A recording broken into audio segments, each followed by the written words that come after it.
ಕೆಲವು ನಿಮಿಷ ನಾವು ವಾಕ್ಯದಾನ ಮಾಡ್ಕೊಳ್ಳೋಣ.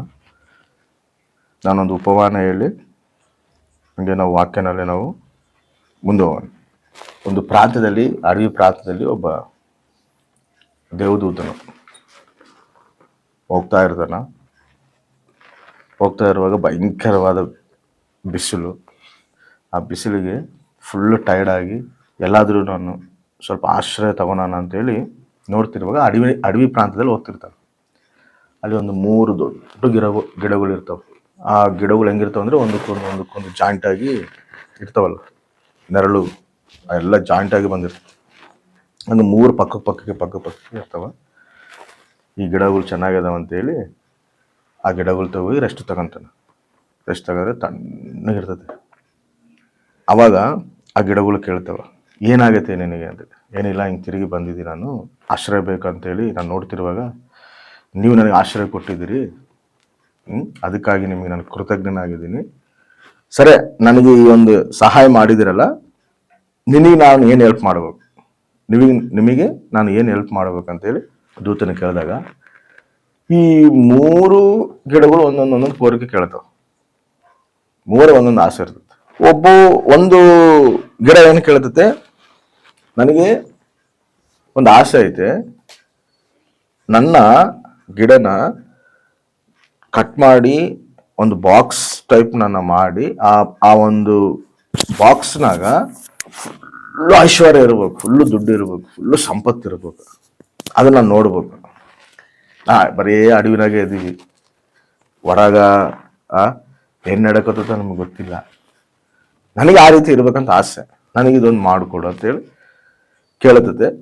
ಈತ ಏನಂತಾನ, ಸರಿ ಮಾಡಿಕೊಡ್ತೀನಿ, ನಿನ್ನ ಆಸೆನ ತೀರಿಸ್ತೀವಿ ಅಂತೇಳಿ ಹೇಳ್ತಾನೆ. ಸರಿ, ಇನ್ನೊಂದು ಗಿಡ ಕೇಳ್ತಾನೆ, ಸರಿ ನಿನಗೇನು ಬೇಕು ಕೇಳ ಅಂತ ಹೇಳ್ತಾನೆ. ಅದೇನು ಹೇಳ್ತೈತಂದ್ರೆ, ನನ್ನ ಒಂದು ನಾವೇ ಆಗಿ ತಯಾರು ಮಾಡ್ಬೇಕು, ರಾಜನು ಬಂದು ನಾನು ನಾವೇನ ಕುತ್ಕೋಬೇಕು, ನನಗೆ ಆ ಒಂದು ಆಸೆ ಐತೆ, ಅದು ನನಗೆ ತೀರಿಸು ಅಂತೇಳಿ ಕೇಳ್ತದೆ. ಅವಾಗ ಸರಿ, ನಿನ್ನ ಒಂದು ಆಸೆ ಕೂಡ ತೀರಿಸ್ತೀನಿ ಅಂತ ಹೇಳ್ತಾರೆ. 3ನೇದು ಕೂಡ ಕೇಳ್ತದೆ, ನಿನಗೇನು ಆಸೆ ಐತೆ ಅಂತ. ಆ 3ನೇದು ಕೂಡ ಅಂತ ಕೇಳ್ತಂದ್ರೆ, ನಾನು ಆಕಾಶದ ಎತ್ತರವಾಗಿ ನಾನು ಬೆಳಿಬೇಕು, ಅಷ್ಟು ಎತ್ತರವಾಗಿ ನಾನು ಇರಬೇಕು, ಎಲ್ಲರೂ ನಾನು ಹೆಂಗ ನೋಡ್ಬೇಕಂದ್ರೆ ದೇವ್ರು ನೋಡ್ದಂಗೆ ನೋಡ್ಬೇಕು, ಆಸೆ ಐತಂದ್ರೆ. ಈ ದೂತ ನಿಂದು ಸ್ವಲ್ಪ ಕಷ್ಟವಾದದ್ದು ಕೋರಿಕೆ, ಆದ್ರೂ ಕೂಡ ನೀನು ಕೇಳಿಯಲ್ಲ, ಅದನ್ನ ನಾನು ನೆರವೇರಿಸ್ತೀನಿ ಅಂತೇಳಿ ಹೇಳಿ ಈ ದೂತ ಹೋಗ್ಬಿಡ್ತದೆ. ಈ ದೂತ ಗಾಬ್ರಿಯಲ್ ದೂತ ಉಪಮಾನ ಹೇಳ್ತೀನಿ ನಾನು, ಅರ್ಧ ಇದು. ಈ 3 ಕೋರಿಕೆಗಳು ಕೇಳ್ತಾವ. ಈ 3 ಕೋರಿಕೆಗಳನ್ನ ಆತ ತೀರಿಸ್ತೀನಿ ಅಂತ ಹೇಳಿ ಹೋಗ್ಬಿಡ್ತಾನೆ. ಹೋಗಿ ಭಾರಿ ದಿನಗಳಾಗ್ತಾವ. ಭಾರಿ ದಿನಗಳಾದ ಕೂಡ ಏನು ಆಗೋಲ್ದು, ಹೆಂಗಿರೋ ಗಿಡಗಳು ಹಂಗೆ ಅದಾವ, ಮಾತಾಡ್ಕೊಂತವ. ಈ ಗಾಬ್ರಿಯಲ್ ದೂತ ಎಷ್ಟು ಮೋಸ ಮಾಡೋಣ ನೋಡಿ ನಮ್ಮನ್ನ. ಎಷ್ಟು ದಿನ ಆಯ್ತು ನಮ್ಮ ಆಸೆಗಳು ತೀರಿಸ್ತೀನಿ ಅಂತ ಹೇಳಿ, ನಮ್ಮ ಜೀವಿತಗಳು ಮಾರೇ ಇಲ್ಲ. ಏನ್ ನಮ್ಮ ಜೀವಿತದಲ್ಲಿ ಚೇಂಜಸ್ ಬಂದೇ ಇಲ್ಲ. ನಿರಾಸೆ ಚೆಂದದಿರ್ತಾವ ನಮ್ಮ ಮಾತು, ಹೌದಲ್ವ? ನಾವು ಕೂಡ ದೇವ್ರು ನಮ್ಗೆ ಎಷ್ಟೋ ವಾಗ್ದಾನಗಳು ಮಾಡೋಣ. ನಮ್ಮ ಕಷ್ಟದಲ್ಲಿದ್ದಾಗ ನೀನು ಭಯಪಡಬೇಡ, ನಾನು ನಿನ್ನ ಜೊತೆ ಇದ್ದೀನಿ, ನೀನು ಪ್ರತಿ ಸಮಸ್ಯೆಲಿದ್ದ ನಾನು ಬಿಡಿಸ್ತೀನಿ. ಸಿಂಹಪ್ಪು పిల్లలైన ఆకలి కొంటారేమో, నా పిల్లలు ఆకలి కొనరు. ನಿನ್ನೆ ನಾಳೆ ಚಿಂತೆ ನಿನಗೆ ಅದಕ್ಕ, ಇವತ್ತಿಗೆ ನಿನಗೆ ಸಾಕು. ಅಡವಿ ಪಕ್ಷಿಗಳನ್ನು ಪೋಷಿಸ್ತೀನಿ, ನೀವು ಅದಕ್ಕಿಂತ ಶ್ರೇಷ್ಠರಲ್ಲ. ಇಷ್ಟೆಲ್ಲ ವಾಗ್ದಾನ ಮಾಡಿದ್ರು ಕೂಡ ನಾವೇನಂತೀವಿ ಹೇಳು? ಕೆಲವೊಂದು ಟೈಮಲ್ಲಿ ಏನ್ ನಡಕತ್ ನನ್ನ ಜೀವನದಲ್ಲಿ? ಪ್ರಾರ್ಥನೆ ಮಾಡ್ತಾ ಇದೀವಿ, ಮಂದಿರಕ್ಕೆ ಬರ್ತಾ ಇದೀವಿ, ಆರಾಧಿಸ್ತಾ ಇದೀವಿ, ಎಲ್ಲ ಮಾಡ್ತಾ ಇದೀವಿ, ಆದ್ರೆ ನನ್ನ ಜೀವಿತ ಮಾತ್ರ ಹಂಗೆ ಐತೆ, ಸಮಸ್ಯೆಗಳು ಮಾತ್ರ ಹಂಗೆ ಅದಾವ, ತೀರುವಲ್ವಲ್ಲ. ನಿರಾಸೆಗೆ ಹೋಗುವಂತ ಮನುಷ್ಯರು ಕೂಡ ಇದಾರ. ಎದಕ್ಕಂದ್ರೆ ಏನ್ ಜೀವಿತದಲ್ಲಿ ಇದು ಕೂಡ ಹಂಗೆ ಅನ್ಕಂತವ. ವಾಗ್ದಾನೇನೋ ಮಾಡೋಣ, ಹೇಳದ್ದೇನು ಹೇಳೋಣ, ನಮಗೆ ನಮ್ಮ ಆಸೆಗಳು ತೀರಿಸ್ತೀನಿ ಅಂತ ಹೇಳೋಣ, ಎಲ್ಲಿ ತೀರಿಲ್ಲಲ್ಲ. ಇದೇ ಬದುಕು, ಇದೇ ಅಡವಿನಾಗ ಬದುಕ್ತಾ ಇದೀವಿ, ಇದೇ ಜೀವಿತದಲ್ಲಿ ಇದೀವಿ, ನಮ್ಮ ಜೀವಿತ ಚೇಂಜ್ ಆಗವಲ್ದು. ಒಂದು ಮೇಲೂ ಕೂಡ ನಮ್ಮ ಜೀವಿತದಲ್ಲಿ ನಾವು ಕಾಣುತ್ತಿಲ್ಲ ಅಂತ ಹೇಳಿ ಬಾಧಬೇಕಿರ್ತವೆ. ಆ ಟೈಮ್ನಲ್ಲಿ ಒಬ್ಬ ವ್ಯಕ್ತಿ ಬರ್ತಾನೆ, ಬಂದು ಲಾರಿ ಗೀರಿ ಎಲ್ಲ ಹಾಕೊಂಡು ಬರ್ತಾನೆ. ಬಂದಾಗ ಇವರು ಸಂತೋಷ ಬೀಳ್ತಾರೆ, ಅಪ್ಪ ಇಷ್ಟು ದಿನಕ್ಕೆ ಏನೋ ಒಂದು ನಮಗೆ ಆಗ್ತತೆ, ಏನೋ ಒಂದು ನಮ್ಮ ಜೀವನದಲ್ಲಿ ನಡೀತೈತಿ, ಗಾಬ್ರಿಯಲ್ ದೂತ ಏನು ಹೇಳ್ದೋ ಏನಲ್ಲ ಅದು ನೆರವೇರೋ ದಿನ ನಮಗೆ ಬಂದೈತೆ ಅಂತೇಳಿ ಅನ್ಕೊಂಡಾಗ ಆ ವ್ಯಕ್ತಿ ಬಂದು ರಂಪ ಅವೆಲ್ಲ ತಗೊಂಬಂದು ಆ ಒಂದು ಗಿಡನ ಕೊಯ್ದಿರ್ತಾನ. ಆ ಒಂದು ಗಿಡ ಅನ್ಕಂತ, ಅಬ್ಬ ನನ್ನ ಜೀವಿತ ಇನ್ನ ಚೇಂಜ್ ಆಗತೈತೆ, ನನಗೆ ವರ ಏನು ಹೇಳೋನೋ ಅದು ನೆರವೇರಿಸೋ ದಿನ ಬಂದೈತೆ ಅಂತೇಳಿ ಅನ್ಕೊಂತೆ. ಇದನ್ನ ಕಟ್ ಮಾಡ್ತಾರ, ಎರಡನೇದನ್ನು ಕಟ್ ಮಾಡ್ತಾರ, ಮೂರನೇದನ್ನು ಕಟ್ ಮಾಡ್ತಾರ. 3 ಸಂತೋಷ ಬೀಳ್ತಾವ, ನಮ್ಮ ಜೀವಿತಗಳು ಚೇಂಜ್ ಆಗ್ಬಿಟ್ಟವ ಅಂತೇಳಿ ಇವನ್ನೆಲ್ಲ ಟ್ರಾನ್ಸ್ಪೋರ್ಟೇಷನ್ಗೆ ಹಾಕೊಂಡು ತಗೊಂಡೋಗ್ತಾರೆ. ತಗೊಂಡೋಗಿ ಒಂದು ಗೋಡನಾಗ ಹಾಕ್ತಾರ.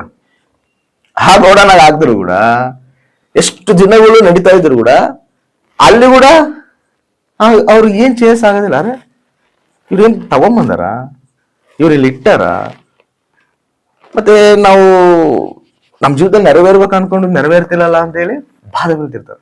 ಬಾಧೆ ಬೀಳ್ತಿರುವಾಗ ಒಬ್ಬ ವ್ಯಕ್ತಿ ಬರ್ತಾನ. ಒಬ್ಬ ವ್ಯಕ್ತಿ ಬಂದು ಕಾರ್ಪೆಂಟರ್ ಆತ, ನನಗೆ ಮೊದಲನೇ ಗಿಡ ಇರ್ತೈತಲ್ಲ, ಮೊದಲನೇ ಗಿಡ ಆ ಒಂದು ಕಟ್ಟಿಗೆಗಳನ್ನ ಕೇಳ್ತಾನೆ. ಈ ಕಟ್ಟಿಗೆಗಳು ನನಗೆ ಬೇಕು ಅಂತೇಳಿ ಎಷ್ಟಕ್ಕೆ ಅಂತೇಳಿ ಕೇಳಿದಾಗ ಆ ವ್ಯಕ್ತಿ ಇಷ್ಟಕ್ಕೆ ನಾನು ಮಾರ್ತಿದ್ದೀನಿ ಅಂತ ಹೇಳ್ತಾನೆ.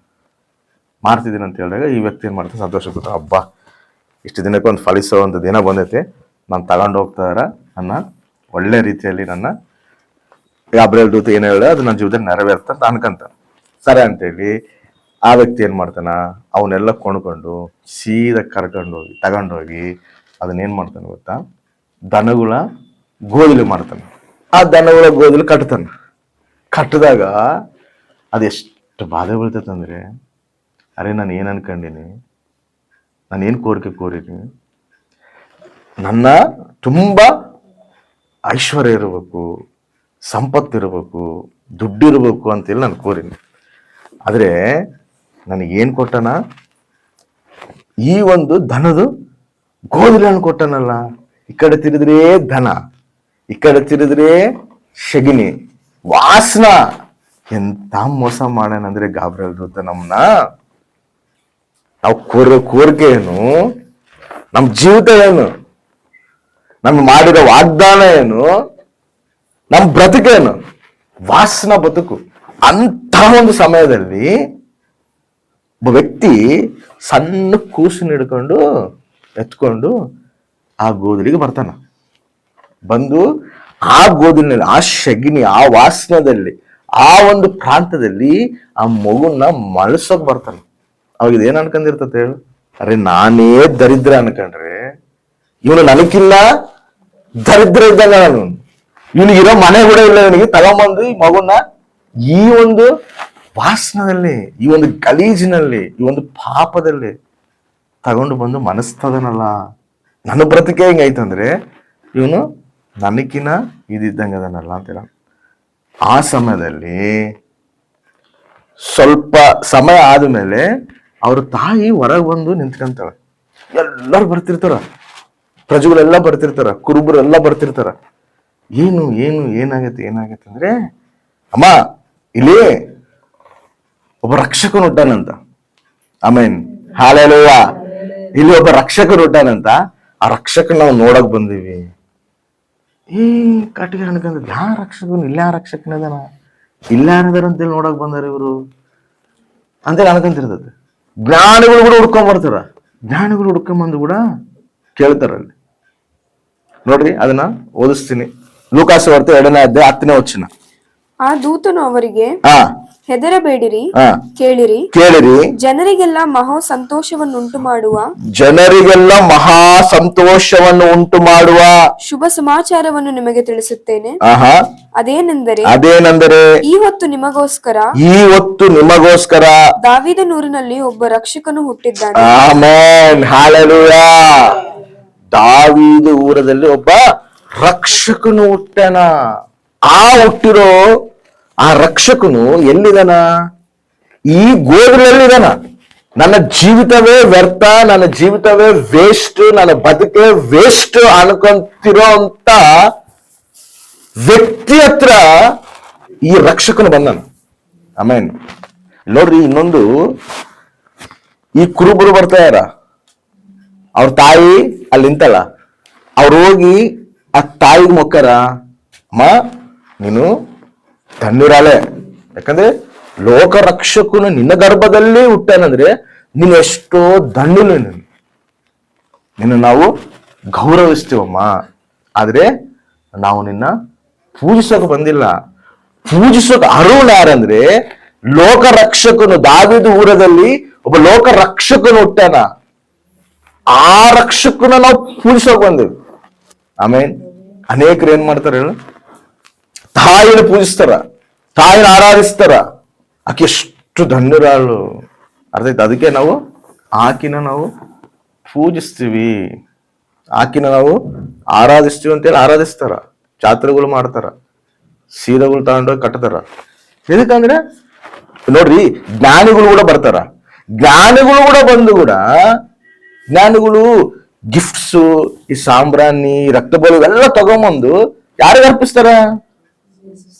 ಯೇಸುವಿಗೆ ಅರ್ಪಿಸ್ತಾರಲ್ಲ, ತಾಯಿಗೆ ಅರ್ಪಿಸ್ತಾರ. ಸರಿ, ಈ ಜ್ಞಾನಿಗಳಿಗೆ ದಾರಿ ತೋರಿಸಿರೋದು ಯಾರು? ನಕ್ಷತ್ರ, ಹೌದಾ? ನಕ್ಷತ್ರ ನೋಡಿ ಆ ನಕ್ಷತ್ರ ದಾರಿ ತೋರಿಸ್ಕೊಂತ ಬಂದಾಗ, ನನ್ಗೆ ಇಷ್ಟು ದೂರ ನನ್ನ ದಾರಿ ತೋರಿಸಿ ಈ ಮಾರ್ಗದಲ್ಲಿ ನಡೆಸಿಯಪ್ಪ ನೀನೇ ಅಂತ ಹೇಳಿ ನಕ್ಷತ್ರಗಳು ಪೂಜೆ ಮಾಡ್ಯಾರ, ನಕ್ಷತ್ರನ ಆರಾಧಿಸ್ತಾರ. ಕೆಲವೊಬ್ರು ಸೂರ್ಯನ, ಚಂದ್ರನ, ನಕ್ಷತ್ರನ ಕೂಡ ಆರಾಧಿಸ್ತಾರ. ಅದರ ಮಾರ್ಗ ತೋರ್ಸೇನಂತೇಳಿ ನಕ್ಷತ್ರನ ಆರಾಧಿಸಿಲ್ಲ, ತಾಯಿ ಗರ್ಭದಲ್ಲಿ ಹುಟ್ಟನಂತೇಳಿ ತಾಯಿನೂ ಆರಾಧಿಸಿಲ್ಲ. ಲೋಕ ರಕ್ಷಕನು ಯಾರಂದ್ರೆ ಇಲ್ಲಿ ಇರುವಂತ ಯೇಸು ಕ್ರಿಸ್ತನು. ಆತನ ನಾವು ಆರಾಧಿಸಕ್ಕೆ ಬಂದಿವಿ ಅಂತ ಹೇಳಿ ಆತನ ಆರಾಧಿಸ್ತಾರ. ಅಲ್ಲಿರೋ ಬರುವಂತ ಪ್ರಜೆಗಳನ್ನೆಲ್ಲರನ್ನ ನೋಡಿ ಈ ಕಟ್ಟಿಗೆ ಏನ್ ಮಾಡತ್ತಂದ್ರೆ, ಯಾರೀತ ಇಷ್ಟು ಜನ ಬಂದಿದ್ದನ್ನ ಆರಾಧಿಸ್ತದಾರ. ಲೋಕರಕ್ಷಕನು, ಸರ್ವಾಧಿಕಾರಿ, ಸರ್ವ ಸೃಷ್ಟಿಕರ್ತನು, ಸಕಲ ಐಶ್ವರ್ಯವಂತನೇ ನನ್ನ ಹತ್ರ ಬಂದು, ಈ ರಾಜನು ನನ್ನ ಹತ್ರ ಬಂದನಲ್ಲ, ಇದಕ್ಕಿನ್ನ ನನ್ನ ಜೀವಿತ ಮೇಲೈತೆ. ಆಮೇನ್, ಹಾಲೆಲೂಯ. ಇವತ್ತೇ ನನ್ನ ಜೀವಿತ ಸಾರ್ಥಕ ಆಯ್ತು. ಇನ್ನು ನನ್ನ ಜೀವಿತ ಇವತ್ತು ಮುಗಿದ್ರೆ ಕೂಡ ನನಗೆ ಚಿಂತೆ ಇಲ್ಲ ನನಗಿನ್ನ. ಯಾಕಂದ್ರೆ ಸಕಲ ಐಶ್ವರ್ಯವಂತನು, ರಾಜನೇ ನನ್ನ ಜೀವಿತದಲ್ಲಿ ಬಂದನ. ಇನ್ನು ಇದಕ್ಕಿನ್ನ ನನ್ನ ಜೀವಿತದಲ್ಲಿ ಮೇಲಾಗದನ್ನೇನೈತೆ? ಫಸ್ಟಿಗೆ ದುರ್ವಾಸನೆ ಹೊಡುವಂತ ಜೀವಿತ ಇದು. ಈ ಗೋಡಲಲ್ಲೇ ಯಾರು ಬರಬೇಕಂದ್ರೂ ಕೂಡ ಅಸಹ್ಯ ಪಡುವಂತ ಜೀವಿತ ಇದು. ನನ್ನ ಜೀವಿತ ನೋಡಿ ಅಸಹ್ಯ ಪಡ್ಕೊಂತಾರ, ನನ್ನ ನೋಡಿ ದೂರ ಹೋಗ್ತದಾರ, ನನಗೆಲ್ಲಿ ವಿలువ ಇಲ್ಲ, ನನ್ನ ಜೀವಿತಕ್ಕೆ ವಿలువ ಇಲ್ಲ. ಯಾರು ನನ್ನ ಹತ್ರ ಕೂಡ ಕರ್ಕೊಂಡಿಲ್ಲ ಅಂತ ಜೀವಿತವು ನಾವು ಜೀವಿಸ್ತಿದೀವಿ ಅಂತ ಹೇಳಿ ಬಾಧೆ ಪಡ್ತಿದ್ರೆ ದೇವ್ರೇನು ವಾಗ್ದಾನ ಮಾಡ್ತಾನೆ ಗೊತ್ತಾ? ನಿನ್ನ ಎಷ್ಟ ಒಂದು ನೀಚ ಜೀವಿತ ಆದರೂ ಕೂಡ ನಾನು ನಿನ್ನೊಳಗೆ ಬಂದಾಗ ನಿನ್ನ ಜೀವಿತವು ಸುಖಮಯ ಆಗ್ತದೆ. ನಿನ್ನ ಜೀವಿತವೇ ಒಂದು ಅರ್ಥಪೂರ್ವಕವಾದ ಜೀವಿತ ಆಗ್ತದೆ. ನಾನು ಯಾರಂದ್ರೆ ರಕ್ಷಕನು, ಲೋಕ ರಕ್ಷಕನು. ಆ ರಕ್ಷಕನು ನಮ್ಮ ಒಳಗೆ ಬರಬೇಕು. ಆ ಲೋಕ ರಕ್ಷಕರು ನಮ್ಮ ಒಳಗೆ ಬಂದಾಗ ಅವಾಗವರೆಗೆ ಈ ಗೋದಿಲಿನಲ್ಲಿ ಬರಕ್ ಅಸಹ್ಯ ಪಡೋರೆ ಬೇರೆ ಬೇರೆ ಊರು ಪ್ರಾಂತ್ಯಗಳು ದಾಟಿ ಜ್ಞಾನಿಗಳು ಈ ಗೋದಿಲಿನಲ್ಲಿ ಬಂದಾರ, ಹುಡ್ಕೊಂತ ಬಂದಾರ. ಆಮೇನ್. ಯಾರಲ್ಲಿದ್ದ ವಿలువ? ರಕ್ಷಕನಲ್ಲಿದ್ದ ವಿలువ. ಯಾರಲ್ಲಿದ್ದ ಗೌರವ? ರಕ್ಷಕನಲ್ಲಿದ್ದ ಗೌರವ. ನಮ್ಮ ಜೀವಿತದಲ್ಲಿ ನಮಗೊಂದು ವಿలువ ಬರಬೇಕಂದ್ರೆ, ನಮ್ಮ ಜೀವಿತದಲ್ಲಿ ಒಂದು ಆನಂದ ಬರಬೇಕಂದ್ರೆ ಕೂಡ ಯಾರಿರ್ಬೇಕು ನಮ್ಮ ಜೀವಿತದಲ್ಲಿ? ಲೋಕ ರಕ್ಷಕನು ಇರಬೇಕು, ಕ್ರಿಸ್ತ ನಮ್ಮೊಳಗೆ ಇರಬೇಕು. ಅವಾಗೆ ನಮ್ಮ ಜೀವಿತಕ್ಕೆ ಒಂದು ವಿలువ. ಅವಾಗ ಅನ್ಕಂತದು, ಹಬ್ಬ ನನ್ನ ಜೀವಿತ ಇನ್ನ ಧನ್ಯ ಆಯ್ತು, ನನ್ನ ಆಸೆ ಪೂರೈಸೋಣ ಅಂತೇಳಿ ಅನ್ಕಂತಾನೆ. 5,000 ಜನಗ ಊಟ ಇಡ್ಬೇಕಂದ್ರೆ ಯೇಸಮ್ಮ ಹೇಳ್ತಾನ, ಫಿಲಿಪ ಎಷ್ಟದಾವ ರೊಟ್ಟಿ ಅಂದ್ರೆ, ರೊಟ್ಟಿ ಎಲ್ಲದವಯ್ಯ, ರೊಟ್ಟಿ ಇಲ್ಲ. ಏನಾಯ್ತಾ ಊಟಕ್ಕ ಇಡಕಂದ್ರೆ ಏನಿಲ್ಲ. ನೀನೇನನ್ನ ಹೇಳಿದ್ರೆ ಬೇರೆ ಪ್ರಾಂತಕ್ಕೆ ಹೋಗಿ ಮತ್ತೆ ಮಸ್ತ್ರಿ ಇಷ್ಟು ಹಣ ಐತೆ ಮತ್ತೆ ಎಷ್ಟು ಬೇಕಷ್ಟು ನಾವು ತರ್ತೀವಿ ಅಂತ ಹೇಳಿದಾಗ ಯೇಸು ಏನಂತಾನೆ, ಬೇಡ ಬೇಡ ಎಲ್ಲರಿಗೂ ಕೊಡೋಣ, ನೀವೇ ಕೊಡ್ರಿ ಅಂತಾನೆ. ಏನಿಲ್ಲ ಕೊಡಕ. ಅವನ್ ಸಣ್ಣ ಮಗು ಏನು ಮಾಡ್ತಾನ, 5 ರೊಟ್ಟಿ 2 ಮೀನ್ ತರ್ತಾನೆ. ಅವನ ಕೈಯಾಗ ಇರುವಾಗ ಅದು 5 ರೊಟ್ಟಿ 2 ಮೀನೇ. ಅದು ಯಾವಾಗಾದ್ರೂ ಕ್ರಿಸ್ತನ ಕೈಯಲ್ಲಿ ಬರ್ತದ, ಯೇಸು ಸ್ವಾಮಿ ಕೈಯಲ್ಲಿ ಬರುತ್ತೋ ಅವಾಗ ಏನಾಗ್ತದೆ, ಅದು ಎಲ್ಲರಿಗೂ ಅದು ವಿಸ್ತಾರವಾಗಿ ದೇವರು ಹಂಚ್ತಾನೆ, ಆಶೀರ್ವಾದಕರವಾಗಿ ಆಗ್ತದೆ. ನಮ್ಮ ಜೀವಿತವು ಯಾವಾಗಾದ್ರೂ ಕ್ರಿಸ್ತನ ಕೈಯಲ್ಲಿ ಬರ್ತದೋ, ಕ್ರಿಸ್ತನ ಕೈಯಲ್ಲಿ ನಾವು ಹೋದಾಗ ನಮ್ಮ ಜೀವಿತ ಏನಾದ್ರು ಗೊತ್ತಾ, ಅನೇಕರಿಗೆ ಆಶೀರ್ವಾದಕರವಾಗಿ ದೇವರು ಮಾಡ್ತಾನೆ. ಆಮೇನ್. ಎಲ್ಲಿ ನಾವು ಅವಮಾನ ಹೊಂದಿರ್ತೀವೋ ಅಲ್ಲಿ ಆಶೀರ್ವಾದಕರವಾಗಿ ದೇವರು ನಮ್ಮನ್ನು ನಿಂದಿರ್ಸ್ತಾನೆ. ಆಮೇನ್. ಹಲ್ಲೆಲೂಯಾ. ಇದು ಅವಮಾನಕರವಾದ ಜೀವಿತ ಬಾಧೆ ಒಳಗದತೆ, ರೋತ್ತವಾದ ಜೀವಿತ ಬಾಧೆ ಒಳಗದತೆ. ಎಲ್ಲಿ ಅವಮಾನ ಹೊಂದಕದತ್ತು, ಎಲ್ಲಿ ಬಾಧೆ ಬೆಳಕದತ್ತು, ಅಲ್ಲೇ ಘನತೆ ತಂದಾನ. ಆಮೇನ್. ಹಲ್ಲೆಲೂಯಾ. ಇದಕ್ಕೆ ಘನತೆ ಬರ್ತಂದ್ರೆ ಅಲ್ಲಿ ಯಾರು ಬಂದಾರ, ಕ್ರಿಸ್ತನು ಬಂದಾನ. ಆಮೇನ್. ಎರಡನೇದು ಕೂಡ ಐತಲ್ಲ, ಅದು ಆಸೆ ತೀರ್ಬೇಕಲ್ಲ. ಪಾಪ ಒಂದನೇದೇನೋ ತೀರ್ಬಿಟ್ಟತ್ತೆ, ಸಂತೋಷವಾಗೈತೆ. ಈ ಎರಡನೇದು ಇದು ಕೂಡ ದಿನಗಳು ಕಳೆದೋಗ್ತದವ. ಅರೆ ನನ್ನ ಜೀವಿತ ಏನು ಹಂಗೆ ಐತಲ್ಲ, ನನ್ನ ಜೀವಿತ ಇನ್ನ ಹಿಂಗೈತೆ, ಗಾಬರಿಯಲ್ ದೂತ ನನ್ನ ಮೋಸ ಮಾಡ್ಯಾರಂತ ಇದು ಕೂಡ ಬಾಧೆ ಬೀಳ್ತಿರ್ತದೆ. ಬಾಧೆ ಬೀಳ್ತಿರುವಾಗ ಇದನ್ನು ಕೂಡ ಕೊಣಕನಕ್ಕೆ ಒಬ್ಬ ವ್ಯಕ್ತಿ ಬರ್ತಾನೆ. ಒಬ್ಬ ವ್ಯಕ್ತಿ ಬಂದು ನೋಡ್ತಾನ, ನನಗೆ ಈ ಒಂದು ಕಟ್ಟಿಗೆಗಳು ನನಗೆ ಬೇಕು ಅಂತ. ಅವು ನೋಡ್ತವ, ಅದು ಕಟ್ಟಿಗೆ ನೋಡ್ತದೆ, ಯಾರು ಇವನು, ಹೆಂಗಿದಾನ, ನಾನು ಎಲ್ಲಿ ಕರ್ಕೊಂಡು ಹೋಗ್ತಾನ. ಇದ್ರ ಆಸೆ ಏನಿರ್ತದೆ, ಮಹಾರಾಜು ನಾವೆಲ್ಲ ಕುತ್ಕೋಬೇಕು ಅಂದ್ರೆ, ಮಹಾರಾಜು ಬಂದು ಕುತ್ಕೋಬೇಕಂದ್ರೆ ಇದನ್ನ ಪರ್ಚೇಸ್ ಮಾಡೋಣ ಹೆಂಗಿರ್ಬೇಕು ಹೇಳು. ಒಳ್ಳೆ ಫುಲ್ ರಿಚ್ ಆಗಿ ಬರ್ಬೇಕು. ಅವ್ನು ಸುಮ್ಮನೆ ಶಿಪ್ ಕಟ್ರೆ ಹೆಂಗಿರ್ಬೇಕು ಹೇಳು. ಅವೆಲ್ಲ ನೋಡಿದ್ರೆ ಹಬ್ಬ ಏನು ಅದ್ಭುತವಾಗಿ ಟೈಟಾನಿಕ್ ಶಿಪ್ ಕಟ್ಟಾಗಲ್ಲ ಹಂಗಿರ್ಬೇಕು. ಅದ್ರ ಆಸೆ ಹಂಗಿರ್ತದೆ. ಅದು ಒಬ್ಬ ರಾಜನು ಬಂದು ನಾವೇನಲ್ಲಿ ಕುತ್ಕೊಂಡ್ರೆಗಿನ ನನಗೊಂದು ಘನತೆ, ನನಗೊಂದು ವಿಲುವ ಅನ್ಕಂತಿರ್ತದೆ. ಆದ್ರೆ ಇದನ್ನ ತಗೊಳಕ ಒಬ್ಬನು ಗೋಸಿ ಕಟ್ಕೊಂಡ್ ಬರ್ತಾನೆ.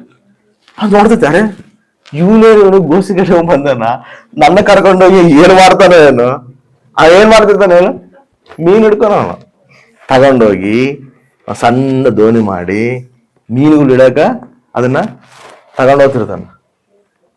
ತಗೊಂಡೋಗ್ತಿರಿದ್ರೆ ಅದಕ್ಕೆ ಹೆಂಗಿರ್ತದೆ ಗೊತ್ತಾ, ಅಬ್ಬಾ ಎಷ್ಟು ದೊಡ್ಡ ಶಿಪ್ ಆಗಿ ನನ್ನ ಮಾಡಿ ಯಾರೋ ರಾಜನ್ ಬಂದು ನನ್ನ ಹತ್ರ ಕುತ್ಕೊಂತೇನಂದ್ರಿ, ಬರೀ ಮೀನು ವಾಸನ, ಬರೀ ಮೀನು ತಗೊಳ್ಳೋದು ಹಾಕೋದು, ಮೀನು ತಗೊಳ್ಳೋದು ಇಳಿಸೋದು. ಅಸಲು ಯಾರ ರಾಜನೇ ಬಂದು ಕುತ್ಕೊಂತಾರ ಅದ್ರಾಗ. ರಾಜನೆಲ್ಲ ಕಾರ್ಪೆಂಟರ್ ಬಂದು ಕುತ್ಕೊಳ್ಳೋದಿಲ್ಲ, ಕೌನ್ಸಿಲರ್ ಕೂಡ ಬಂದು ಕುತ್ಕೊಳ್ಳೋದಿಲ್ಲ, MLA ಕೂಡ ಕುತ್ಕೊಳ್ಳೋದಿಲ್ಲ. ಬಂದು ಇನ್ನು ಯಾರು ಬರ್ತಾರ ಅಂದ್ರಾಗ. ನನ್ನ ಜೀವಿತ ನೋಡಿದ್ರೆ ನಾನು ಏನೋ ಆಸೆ ಪಟ್ಟಿನಿ, ಈ ಗಾಬರಿಯಲ್ ದೂತ ಬಂದು ನನ್ನ ಜೀವಿತನೇ ಈ ಒಂದು ಜೀವಿತ ಮಾಡಿ ಕುಂತಾನ. ನನ್ನ ಜೀವಿತದಲ್ಲಿ ಏನು ನಡೆದಿಲ್ಲ, ಗಾಬರಿಯಲ್ ದೂತ ನನ್ಗೆ ಮೋಸ ಮಾಡೋಣ ಅಂತೇಳಿ ಬಾಧೆ ಬೀಳ್ತಿರ್ತದೆ. ಬಾಧೆ ಬೀಳ್ತಿರೋ ಸಮಯದಲ್ಲಿ ಒಬ್ಬ ವ್ಯಕ್ತಿ ಬರ್ತಾನೆ. ಒಬ್ಬ ವ್ಯಕ್ತಿ ಬಂದು, ಎಷ್ಟೋ ನಾವೆಗಳು ಇರ್ತಾವಲ್ಲಿ ಸಮುದ್ರದಾಗ ಎಷ್ಟಿರ್ತಾವ ಹೇಳು, ಇರ್ತಾವ, ಎಷ್ಟು ನಾವೆಗಳು ಇರ್ತಾವೋ. ಆದ್ರೆ ಈ ವ್ಯಕ್ತಿ ಅದೇ ನಾವೆತ್ತಲ್ಲಿ ಬರ್ತಾನ. ಪೇತ್ರು ತೆಗೀನಿ ನಾವೆ ಬಂದು ಆ ನಾವದಲ್ಲಿ ಆ ರಾಜನು ಸರ್ವಾಧಿಕಾರಿ ಸರ್ವ ಸೃಷ್ಟಿಕರ್ತನು ಆ ನಾವದಲ್ಲಿ ಕಾಲಿಡ್ತಾನ. ಆಮೇನ್. ಹಲ್ಲೆಲೂಯಾ. ಅದು ಅನ್ಕೊಂಡದ್ದು ಯಾರು ಈ ವ್ಯಕ್ತಿ ನೋಡಿದ್ರೆ ರಾಜನ ತೇಜಸ್ಸು, ಆ ರಾಜನ ಕಲ. ಯಾರು ಈ ವ್ಯಕ್ತಿ, ನನ್ನ ನಾವದಲ್ಲಿ ಲೆಕ್ಕನ, ನನ್ನ ಜೀವಿತದಲ್ಲಿ ಬಂದನ ಅಂತೇಳಿ ಸಂತೋಷ ಪಡ್ತದೆ. ಅಟ್ಲೀಸ್ಟ್ ರಾಜನ ಬಂದಿಲ್ಲ ಅಂದ್ರೆ ರಾಜನ ಆ ರಾಜ ತೇಜಸ್ಸು ಇರುವಂತ ವ್ಯಕ್ತಿ ನನ್ನ ನಾವದಲ್ಲಿ ಲೆಕ್ಕನ ಅಂತೇಳಿ ಸಂತೋಷ ಪಡ್ತದೆ. ಸಂತೋಷ ಪಡ್ತಿರುವಾಗ ಸರಿ ಹೋಗನ್ ಬರ್ರಿ ಅಂತ ಶಿಷ್ಯನೆಲ್ಲ ಕರ್ಕೊಂಡು ಆ ನಾವೆದಾಗ ಓದ್ತಿರುವಾಗ ಭಯಂಕರವಾದ ತುಫಾನ ಬರ್ತದೆ. ಬಂದಾಗ ಇವರೆಲ್ಲರೂ ಭಯ ಬೀಳ್ತಿರ್ತಾರೆ. ಈ ನಾವೇ ಒಳಗ್ ಕೂಡ ನೀರುಗಳು ಬರ್ತವೆ, ಈ ನಾವೇ ಕೂಡ ಅಳಕಂತತೆ.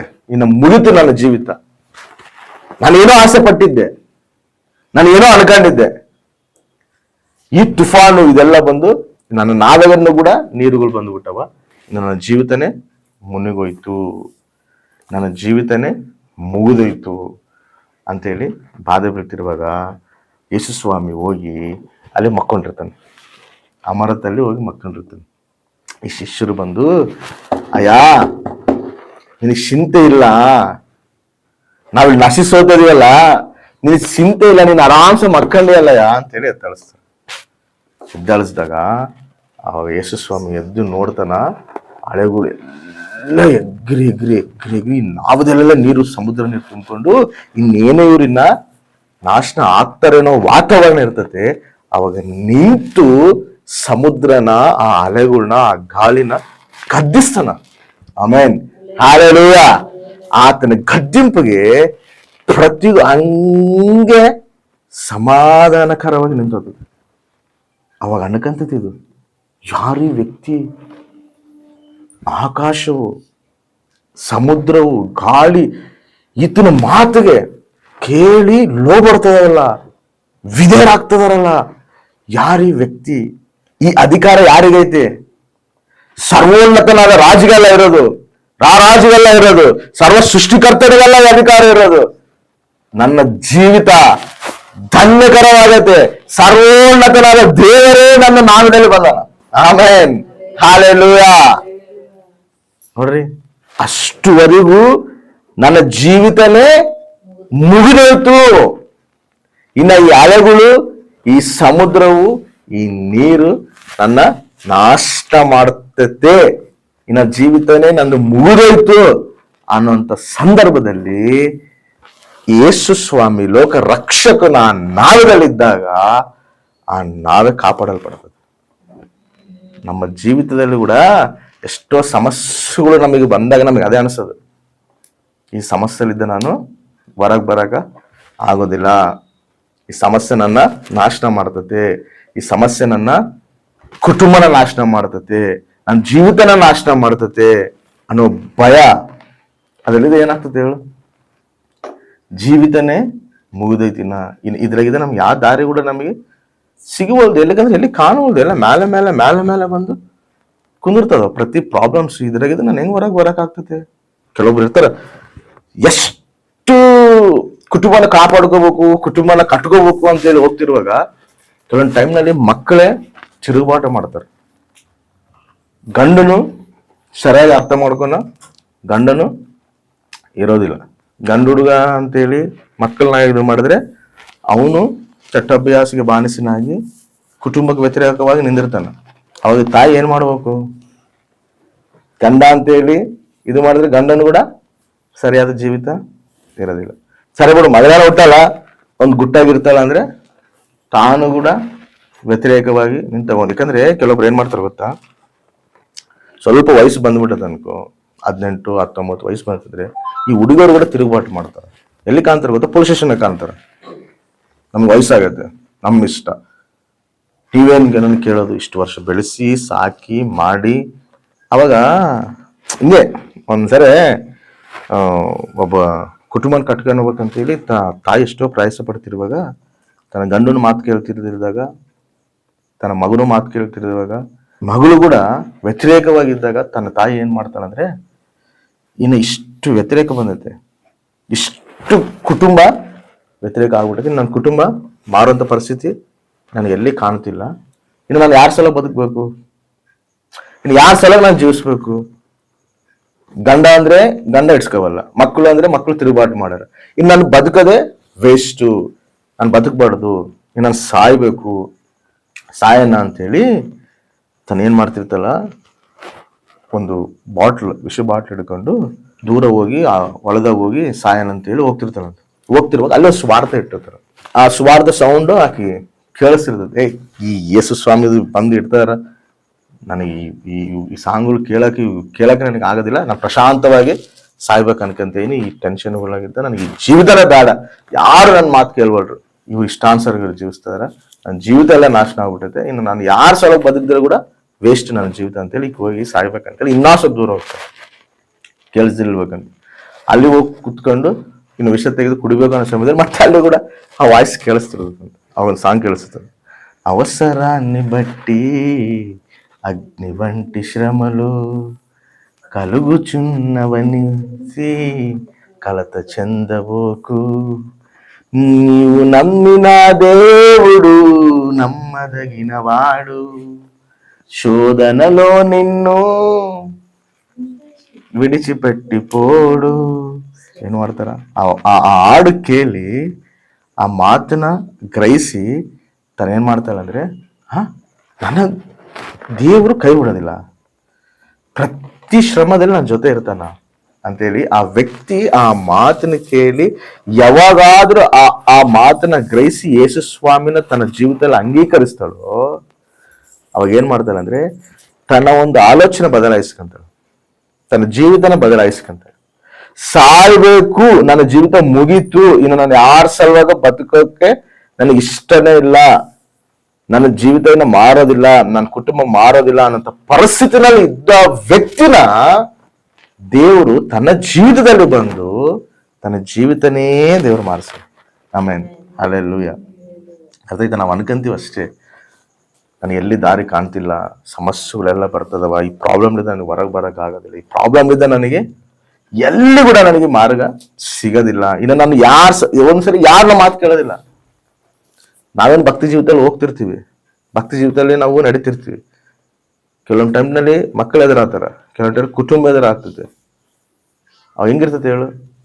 ಅರೆ ನಾನು ನೋಡಿದ್ರೆ ಕುಟುಂಬನ ಕಟ್ಕೋಬೇಕಂತ ನಾನು ಪ್ರಯಾಸ ಪಡ್ತೇನೆ, ನಾನು ನೋಡಿದ್ರೆ ಮಕ್ಕಳ ಜೀವಿತ ಕಟ್ಕೋಬೇಕಂತ ನಾನು ಪ್ರಯಾಸ ಪಡ್ತೇನೆ, ಆದ್ರೆ ಇವರೇ ನನಗೆ ತಿರುಗುಬಾಟು ಮಾಡ್ತಾರೆ. ನಾನು ಯಾರ ಸಲುವಾಗ ಬದುಕಬೇಕು, ಇನ್ನು ಈ ಪ್ರಾಬ್ಲಮ್ಸು ನನಗೆ ತೀರೋದಿಲ್ಲ.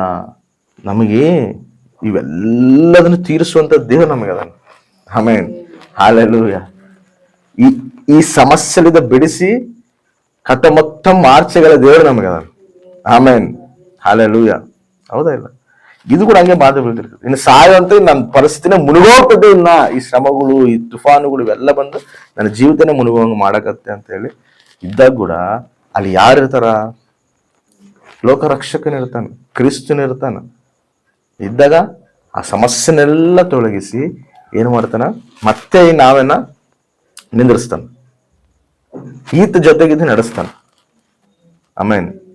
ಹಂಗ ಶ್ರಮಗಳೆಲ್ಲದರಿಂದ ನಮ್ಮನ್ನು ಕಾಪಾಡಿ ಅದರಿಂದ ಹೊರಗೆ ತಂದು ಆತ ನಮ್ಮನ್ನು ಹಿಡ್ಕೊಂಡು ನಡೆಸ್ತಾನ. ಹಲ್ಲೆಲೂಯಾ. ಅದನ್ನು ಮರಿಬಾರ್ದು. ಅರ್ಥ ಆಯ್ತಾ? ಈ ಎರಡು. ಮೂರನೇದು, ಈ ಮೂರನೇದು ಏನಪ್ಪಾ? ಇದ್ರ ಸಮಸ್ಯೆ ಏನು? ಇದ್ರದ್ದು ಏನಂತಿತ್ತು? ಇದು ಎತ್ತರವಾಗಿ ಬೆಳಬೇಕು. ಇದು ಕೂಡ ನೋಡಿ ನೋಡಿ ನೋಡಿ ನೋಡಿ ಇನ್ನು ನನ್ನ ಜೀವಿತ ಇಲ್ಲೇ ಐತೆ, ನನ್ನ ಜೀವಿತ ಕೂಡ ಇನ್ನ ವೇಸ್ಟ್ ಅಂತ ಅನ್ಕೋನ ಸಂದರ್ಭದಲ್ಲಿ ಒಬ್ಬ ರೋಮ ಶತಾಧಿಪತಿ ಬರ್ತಾನೆ. ರೋಮ ಶತಾಧಿಪತಿ ಬಂದು ಈ ಚಕ್ಕೆ ನನಗೆ ಬೇಕಂತ ಹೇಳ್ತಾನೆ. ಎದಕ್ಕೆ ಸರ್? ಏನಕ್ಕೆ ಬೇಕಂದ್ರೆ ಅದೆಲ್ಲ ನಿನಗೆ ಎದಕ್ಕೆ ನನಗೆ ಬೇಕು ಅಂತ ಕೇಳ್ತಾನೆ. ಕೇಳಿದಾಗ ಎಷ್ಟು ಕೊಡ್ತೀಯ ಅಂತ ಕೇಳಿದಾಗ ಅವನು ಹೇಳ್ತಾನೆ ಇಷ್ಟು ರೇಟ್ಗೆ ಅಂತ ಹೇಳ್ತಾನೆ. ಅವೆಲ್ಲ ರೇಟ್ಗೆ ಏನಿಲ್ಲ, ಇದು ರೋಮ ಪ್ರಭುತ್ವ ಆರ್ಡರ್ ಮಾಡುತ್ತೆ, ಕೊಟ್ಟು ಕಳ್ಸ ಅಂತ ಹೇಳ್ತಾನೆ. ಸರ ಬಿಡು, ತಗೊಂಡೋಗ್ರಿ ಅಂತ ಹೇಳ್ದೆ.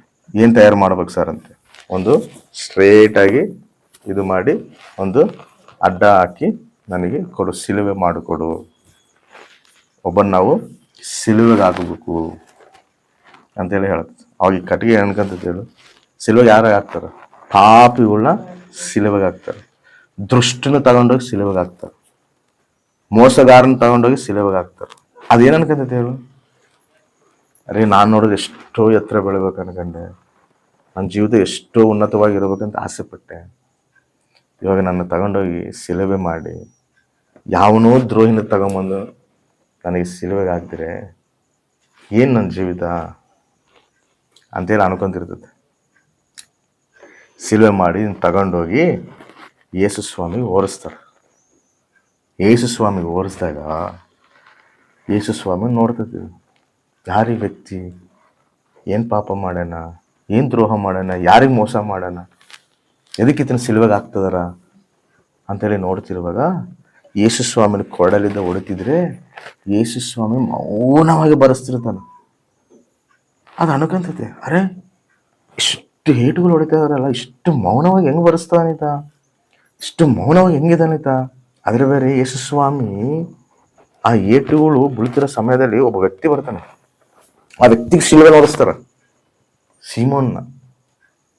ಆ ವ್ಯಕ್ತಿಗೆ ಶಿಲುವೆ ನೋಡಿಸಿದಾಗ ಆ ವ್ಯಕ್ತಿಗೆ ಒಂದು ಏಟು ಬೀಳಕಿಲ್ಲ, ಅಲ್ಲಾಡ್ತಾನ. ಮತ್ತೆ ಆ ಶಿಲುವೆ ತಗೊಂಡು ಎಷ್ಟು ಸಮಯ ಓಡಿಸ್ತಾರ. ನನಗಂದ್ರೆ ಈ ವ್ಯಕ್ತಿ ಒಂದ್ ಏಟು ಬೀಳಕಿಲ್ಲ ಅರಸ್ತಾನಲ್ಲ, ಈತ ಇಷ್ಟು ಏಟು ಹೊಡೆಸ್ಕೊಂಡ್ರು ಕೂಡ ಆ ಏಟುಗಳು ತಟ್ಕೊಂತ ಮೌನವಾಗಿ ಬರ್ಸ್ಕೊಂತದನ. ಅದರ ಬೇರೆ ಅನೇಕ ಸ್ತ್ರೀಗಳು ಅಲ್ಲಿ ನಿಂತ್ಕೊಂಡು ಯೇಸು ಸ್ವಾಮಿನ ನೋಡಿ ಅಳತದಾರ. ಆ ಕಟ್ಟಿಗೆ ಅನ್ಕೊಂತದೆ, ಇಷ್ಟು ಮೌನವಾಗಿ ಬರೆಸ್ತದನ, ಇಷ್ಟು ಹಿಂಸೆನ ಅನುಭವಿಸ್ತದನ. ಈ ಸ್ತ್ರೀಗಳು ಕೂಡ ಇತ್ತು ನೋಡಿ ಅಳುತ್ತದಾರ. ಇತ್ತಿನ ಎಷ್ಟು ಪುಣ್ಯಾತ್ಮನಿರ್ಬೋದು. ಯಾರಿ ವ್ಯಕ್ತಿ ಶಿಲುವೆಗೆ ಹಾಕಿ ನಿಂದಿಸಿದಾಗ ಶತಾಧಿಪತಿ ಬಂದು ಏನ್ ಮಾಡ್ತಾನೆ ಗೊತ್ತಾ? ಈಟೆ ತಗೊಂಡು ಪಕ್ಕೆಗೆ ಹೊಡೆದಾಗ ಪಕ್ಕಿನಿಂದ ಬ್ಲಡ್ ಬರ್ತಿರುವಾಗ ನೋಡಿ ಹೇಳ್ತಾನೆ, ಈತ ಮಹಾಪುರುಷನು, ದೇವಕುಮಾರನಿತ. ಆಮೇನ್ ಸಾಕ್ಷಿ ಹೇಳ್ತಾನ, ಶತಾಧಿಪತಿ ಹೇಳ್ತಾನ. ಅವಾಗ ಇವರೆಲ್ಲ ನಿಂತ್ಕೊಂಡು ಅಳುತ್ತಿರುವಾಗ ಒಂದು ಮಾತು ಹೇಳ್ತಾನ, ಅಮ್ಮ ನೀವು ನನ್ನ ಸಲುವಾಗಿ ಅಳಬೇಡ್ರಿ, ನಿಮ್ಮ ಸಲುವಾಗ ನಿಮ್ಮ ಮಕ್ಕಳ ಸಲುವಾಗಿ ಅಳರಿ. ಆಮೇನ್ ಹಾಲೆಲೂಯ. ಅಷ್ಟು ನೋವನ್ನು ಭರಿಸಿ, ಅಷ್ಟು ಹಿಂಸೆನ ಭರಿಸಿ ಈತ ನಿಮ್ಮ ಸಲುವಾಗಿ ನಿಮ್ಮ ಮಕ್ಕಳ ಸಲುವಾಗಿ ಅಳ ಅಂತ ಹೇಳ್ತಾನಲ್ಲಪ್ಪ. ಯಾರಿ ವ್ಯಕ್ತಿ ಅಂತ ಹೇಳಿದಾಗ ಶತಾಧಿಪತಿ ಹೇಳ್ತಾನೆ. ನೋಡ್ರಿ, ಅದೇ ಲೂಕಾಸ್ ವಾರ್ತೆ 23ನೇ ಅಧ್ಯಾಯ 27. ಜನರು ಸ್ತ್ರೀಯರು ಹಾ ದೊಡ್ಡ ಗುಂಪಾಗಿ ಆತನ ಹಿಂದೆ ಬಂದರು. ಎದೆ ಬಡ್ಕೊಳ್ಳುತ್ತಾ ಆತನ ವಿಷಯದಲ್ಲಿ ಗೋಳಾಡುತ್ತಾ ಇದ್ದರು. ಯೇಸು ಅವರ ಕಡೆಗೆ ತಿರುಗಿಕೊಂಡು ಯೆರೂಸಲೇಮಿನ ಸ್ತ್ರೀಯರೇ, ನನಗೋಸ್ಕರ ಅಳಬೇಡಿರಿ, ನಿಮಗೋಸ್ಕರವೂ ನಿಮ್ಮ ಮಕ್ಕಳಿಗೋಸ್ಕರ. Amen, hallelujah. ನಿಮಗೋಸ್ಕರ ನಿಮ್ಮ ಮಕ್ಕಳಿಗೋಸ್ಕರ ಅಲ್ರಿ. ಇಷ್ಟು ಹಿಂಸೆನ ಬರೆಸ್ಕೊಂಡು ಕೂಡ ನಿಮ್ಮ ಸಲುವಾಗಿ ನಿಮ್ಮ ಮಕ್ಕಳ ಸಲುವಾಗಿ ಅಳ ಅಂತ ಹೇಳ್ತಾನಲ್ಲ. ಅದೇ ರೀತಿಯಲ್ಲಿ ಇದೇ ಅಧ್ಯಾಯದಲ್ಲಿ 47ನೇ ವಚನ ಓದ್ರಿ.